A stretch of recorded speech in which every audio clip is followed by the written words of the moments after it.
മാഡത്തിന് കൊണ്ട് വെട്ടി. ഞാൻ ചോദിക്കട്ടെ മാഡം, ഭയങ്കര ഡയലോഗാ. ഇത്രയും ഉണ്ടാവില്ല. എല്ലാ ആൺശരീരങ്ങളും ആണാണോ?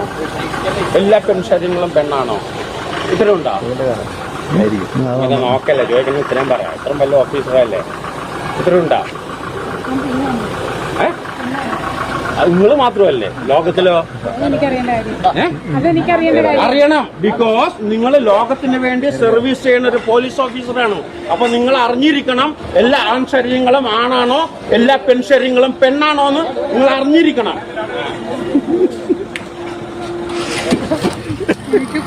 ഏതാണ്ട് കഴിഞ്ഞ 2 ആഴ്ചയായി കൊല്ലത്ത് പ്രമുഖ നടൻ ജയസൂര്യയ്ക്ക് ഒപ്പമുള്ള ഒരു സിനിമയിൽ അഭിനയിച്ചു വരികയായിരുന്നു വിനായകൻ. ഇന്ന് 12 മണിയോടുകൂടി കൊല്ലം അഞ്ചാലുമൂട് പോലീസിന് ഒരു പരാതി വന്നു, ഒരു ഫോൺ കോൾ വന്നു. നടൻ വിനായകൻ ഹോട്ടലിൽ, പഞ്ചനക്ഷത്ര ഹോട്ടലിൽ അവിടെ ബഹളമുണ്ടാക്കുന്നു, ശല്യമുണ്ടാക്കുന്നു എന്ന നിലയിലായിരുന്നു ഫോൺ വിളി. ആ ഫോൺ വിളിയുടെ അടിസ്ഥാനത്തിലാണ് കൊല്ലം അഞ്ചാലുമൂട് പോലീസ് ടീം അവിടെ വരികയും ഈ നടൻ വിനായകനെ കസ്റ്റഡിയിലെടുത്തത്. തിരികെ സ്റ്റേഷനിൽ കൊണ്ടുവന്ന് സംസാരിച്ചു. വീണ്ടും വിനായകൻ ഇവിടെ വെച്ചും വയലൻ്റായി.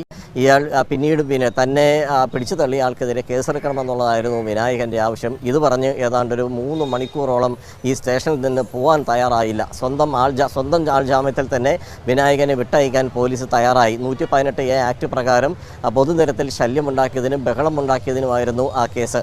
ആ കേസ് എടുത്തതിന് ശേഷവും വിനായകനെ ജാമ്യത്തിൽ വിട്ടെങ്കിലും വിനായകൻ പോകാൻ കൂട്ടാക്കാതെ വീണ്ടും ഇവിടെ ഓരോ പ്രശ്നങ്ങൾ ഉണ്ടാക്കിക്കൊണ്ടിരിക്കുകയായിരുന്നു.